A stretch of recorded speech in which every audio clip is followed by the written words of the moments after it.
he who does not state his proposal to a lady of interest, then ends up doing what? Fetching water in the lady's wedding. At the wedding day, I don't know. That is a heartbreaking story. If you want a place where you can get your theories from the library onto the public domain, then this is the place to be. And that's why we call it Unchained Theories. Yes. That's where the name comes up. Yes. Yeah. So, Dr. Will Zadero. And I'm Donald Neko. Thank you.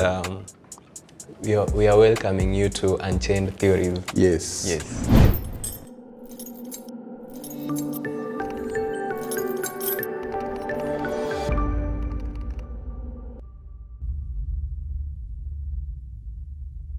Thank you, Mr. Producer. So once again, we take this opportunity to welcome you guys to this forum where we try to discuss theories.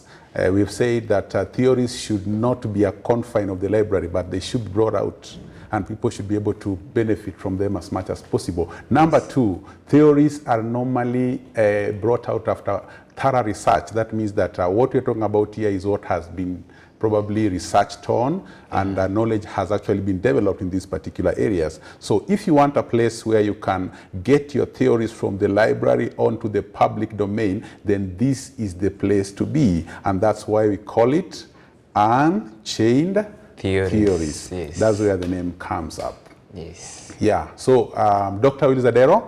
And I'm Donald Neko. Thank you. We are welcoming you to Unchained Theories. Yes. Yes. Thank you so much. Of course, we have our producer who happens to be behind the camera, but he is the one who decides whether we are going to continue the show or not. So we can also just say that from the smile, it seems like he has welcomed the audience. What do you see there? Yeah, that's true. Yeah. Okay.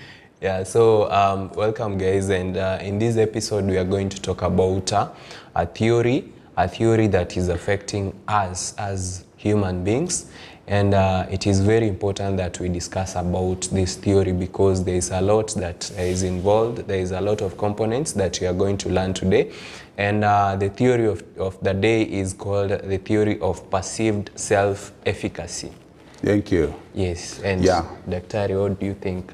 Thank you. When you talk about self, then that already tells you something about yourself. Yes. It is something which is drawn from you. Yes. And don't maybe before I talk about this theory, I'd like to just put up a small story, Yes. Which I was told by one of my professors some time back.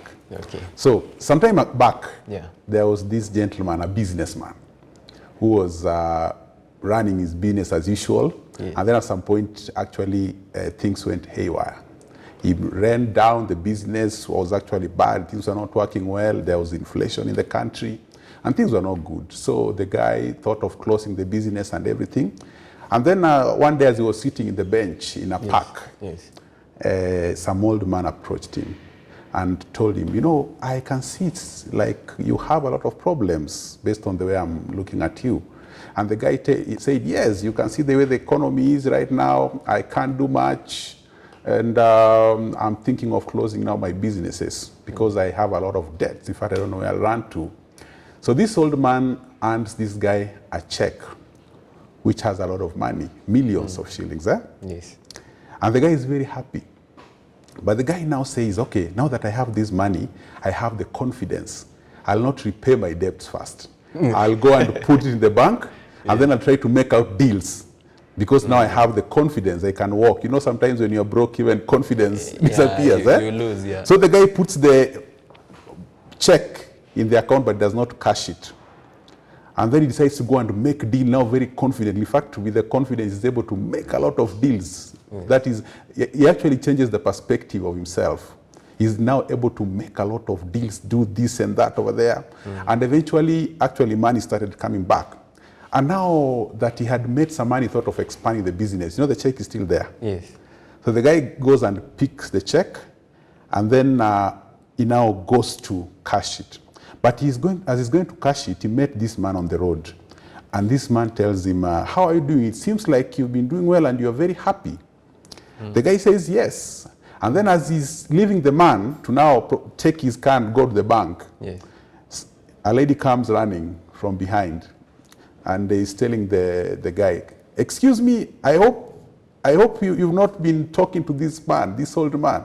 And the guy says, no, there's no problem. Actually, I talked to him and he gave me even a check worth millions of shillings. And the lady says, no, this guy actually has a mental problem. This guy is mentally retarded. So he normally goes around cheating people with checks which are not valid. Yes. And what I'm bringing out is this. Out of this check, the guy was able to change his self-perception and he was able to get out there and do some good business.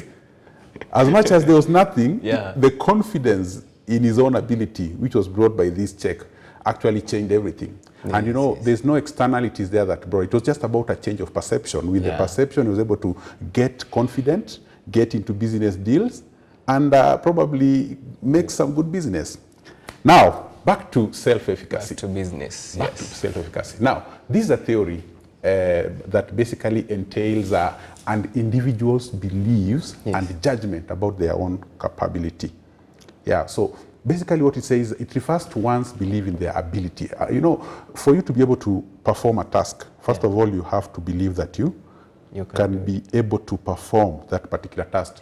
You can be able to overcome the challenges. And maybe just to give a brief, that's what self-efficacy theory basically talks about. It talks about an individual belief about their capacity to perform particular tasks that is in the face of challenges. Wow. Yes. And that's nice. And maybe you can talk about deep into the concepts of maybe self-efficacy. Yeah. Yes, thank you, Don.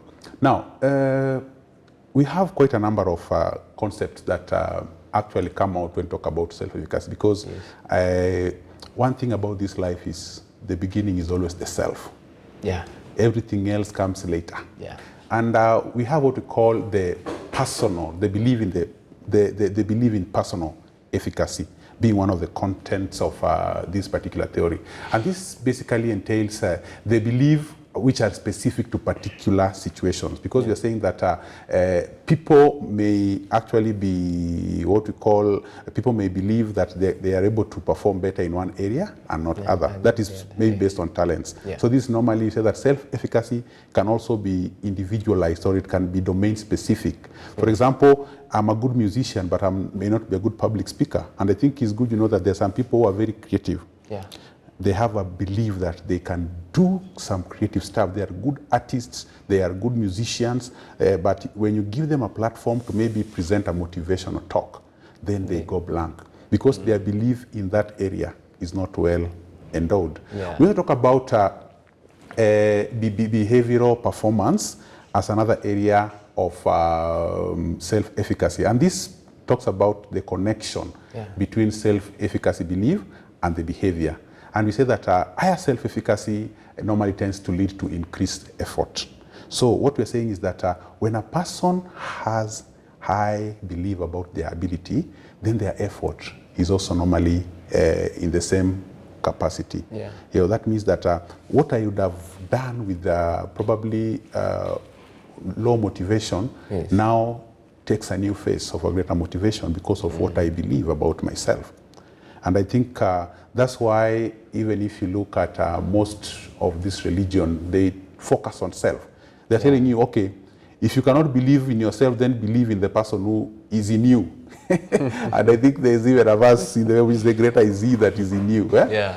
So you see, when you're believing in the person who's in you, you're simply believing in yourself to some extent. So it happens in what is in you. We also talk about what we call the vicarious aspect of self-concept. And the vicarious aspect, we're saying that individuals can develop self-efficacy by watching and learning from other people's experiences.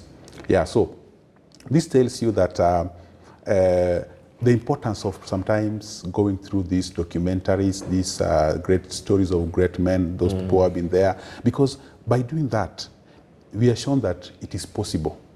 It is possible, and that's very important, because you see, vicarious learning means learning from other people. And one way of encouraging yourself is by interacting with people who have done it. And I think this is why it's very important even in any situation, and more so for the teachers, Yes. to try as much as possible to show students that whatever you are doing as a teacher, you are doing out of your desire to do it, not because you lacked another opportunity. Because the truth of the matter is that some of these jobs, they are not Yes. defined by the pay. Like I normally take teaching to be one of the noblest profession. Okay. Because you see, everybody needs it. Yeah. Only that maybe because of the determination of importance of professions, which is normally political, people may tend to take politics and other things like more important. But at the end of the day, education, academics, teaching takes a very important role. And you're saying that because it is where the student gets to learn more from the teacher. Yeah. It's important that the teacher who is now encouraging the students to actually have what we call high self-efficacy, which is high self-belief. Yeah, so I think to wind up, we also talk about verbal persuasion, where we're saying that self-efficacy can also be developed by having somebody probably encouraging you. Like, what statement am I communicating to you? When I talk about Don, and I think these things are very common, I say, Don, you can do this. Yes. Yeah, you are capable of taking this step. They Then say, probably you are also developed from the inside and feel that I have that ability. And finally, we talk about the expectancies of an individual as another aspect of self-efficacy. And what we're saying is this, Don, when you're setting your goals, it's very, very important to ensure that you have that notion that you can achieve them. And I think, as we have talked earlier, it's normally good to break goals into pieces. Yeah. So that you can be able to achieve. Because when that happens, then it also develops yourself. And you see, as human beings, we are normally defined by our history. Yes. As much as we are a product of our history, we don't have to be slaves of the history, but history really defines who we are. But by this I mean, if you take a step of developing yourself in terms of self-efficacy, I mean in terms of successes, then even your self-efficacy level is actually advanced. Because when you look back, you see a lot of success. Yes. So that means somehow that success is transferred to the future. Yeah. Yeah. Thank you. Thank you. And now maybe you can talk about the application of this self-efficacy theory to teaching and learning. Yeah. Thank you. So I think to round it up, I've said that self-efficacy is about the self, first of all. Yes. And self-efficacy is actually applicable in so many areas, because the individual can be anywhere. You talk about a group, then you talk about the school, then aspects only schools can apply. You can talk about maybe the hospital, then aspects only hospital. But you see, this is the self. The individual can be anywhere at any given time. That's true. So self-efficacy can be applied in areas of probably, let's talk about performance, motivation, persistence, and such like things. I don't know, maybe you can pinpoint some of the areas that you may want us to also. You can talk about goal setting, fostering your mindset in terms of growth, and we can talk about providing constructive feedback and skill development. Thank you for that. About goal setting. And I think if there's one place where people set out of goals, it is in the schools. Yes. Yeah, so being that I also have the background of a teacher, you'll find that most of my examples will take that dimension. So as an educator, you want students who have the capacity to achieve their goals. Because goal setting is one thing. Achievement is another thing. Yeah. And the distance between the setting of the goals and the achievement is now where self-efficacy comes in. Because I have goals, but do I believe that I can achieve these goals? That's where self-efficacy comes in. Do I believe that I have that energy to move beyond the obstacles and be able to get where I am? Now, how does a teacher create that self-efficacy in students, or the ability to move? First of all is by breaking this goal into simpler parts. So that you see, when this student sees my journey from A to B, which is 100 kilometers, then he doesn't have to think about the point B, which is 100 kilometers away. But you can start by thinking about the next position, point Q, point Z there. Maybe you talk about A to Z. You don't have to think about A to Z, but you can start by thinking A to B, A to C, and then move in motion. I think you will agree with me. Yes. Today, if you set yourself to travel from here to Germany, America, or any other destination, I think what you want to do is to take the next step. Yes. Yeah, you don't want to get yourself in America or Germany the next second. Yeah. The concern is, can I make, if I'm sitting, can I make the step from here To there. to there?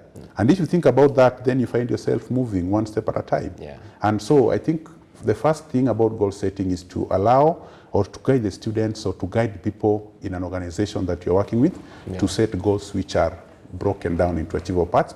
We also talk about fostering a growth mindset, and we are saying that there should be an emphasis on the effort on the part of the student. That is in terms of their learning. Let's not make things be like they are only achievable through some kind of powers which we don't have. Yeah. Yeah, you know, that is very possible. So to enhance self-efficacy, the teacher can promote the idea that intelligence is not fixed. That where maybe what we said, where money cannot reach or where intelligence may not be able to get you, then persistence can be able to get you there. And I think that's very important. I think that's why I like this term disciple, because it relates to discipline. Yeah, that means that if you discipline yourself, then probably where intelligence may not have gotten you, then you'll have persistence, and which is, I think, is the sister to discipline, will get you there. Yeah. And finally, we talked about providing constructive feedback. And this is very important because we talked about vicarious. Yes. And vicarious basically entailed learning from other people. Yes. And one way that we can learn from other people is through their feedback. Feedback could be what we see and also what we hear. How am I carrying out myself? Number one. Yes. And you know, there's a saying that has been probably propagated that you should shut up because your actions are speaking louder than your words. Your word. Don't say, in fact, they say, don't tell me anything, but just watching the way you're doing, then that's enough to probably tell me what is all about you. So if I'm walking sluggishly, but I'm pretending that I'm a very confident man, then already I think I'm failing myself. Yes, yes. So maybe a constructive feedback can be both done by how the teacher addresses the student or how you address your people in an organization. And it can also be done probably by how you carry out yourself. That's very important. Yeah, thank you. Okay, and maybe talk about a little bit about your development of the skills, and then also we can look at the modeling and demonstration, and then also we can finish with the positive reinforcement. I think that really covers it, and I thank you the way you've broken down, because I know sometimes without that it becomes a bit hard. Yes. Yeah. Now, skill development. We are products of our skills. That's one thing which you must accept. Yes. Yeah. The way your skills are what takes you from where you are. And the practice of your skill is normally a product of your confidence and also a product of self-efficacy, and which is basically is a belief, if you can be, of how you can, I believe in yourself and your ability to achieve some of these skills. And my grandpa used to tell me that he who does not state his proposal to a lady of interest, then ends up doing what? Fetching water in the lady's wedding, at the wedding day. I don't know. That is a heartbreaking story. Yeah, you know, you may love somebody, but it's not written on your forehead. Yeah. So the man who proposes first is the one who takes the mantle. But if you have good intentions, but you don't speak them, then you'll end up be the one who's fetching water during the wedding, and still actually expressing your good intentions, but not getting the prize. And such is skill. Skills have to be developed, and skills have to be revealed. And the revelation of skills is actually tied in an individual's self-efficacy. So that means that when you believe that you can do something, then it gives you the impetus to go and perform that particular activities. And it's good to note that you must not necessarily believe that you can do it perfectly. Yeah. The first thing is go the Nike way, just do it. Yeah. And then after doing it now, you have to have the belief in yourself that you'll improve. So it's not a case of probably perfection or first activity in perfection, but the belief that I can start, and if I start, then I can improve. Yes. Yeah, so in skill development as a teacher, you can probably guide your learners. If you're working in the industry, you can give your people the opportunity to mess around, but probably fall, what we call, you fall, but you fall forward. Yeah. That's very important. Modeling and demonstrating, I think you've used a different language, but modeling and demonstrating basically is about the way you carry out yourself. Yeah, and I think you have said that if you are the light of a company or the light of an institution, a teacher, and you're always complaining, then probably your learners are likely to adopt the same way.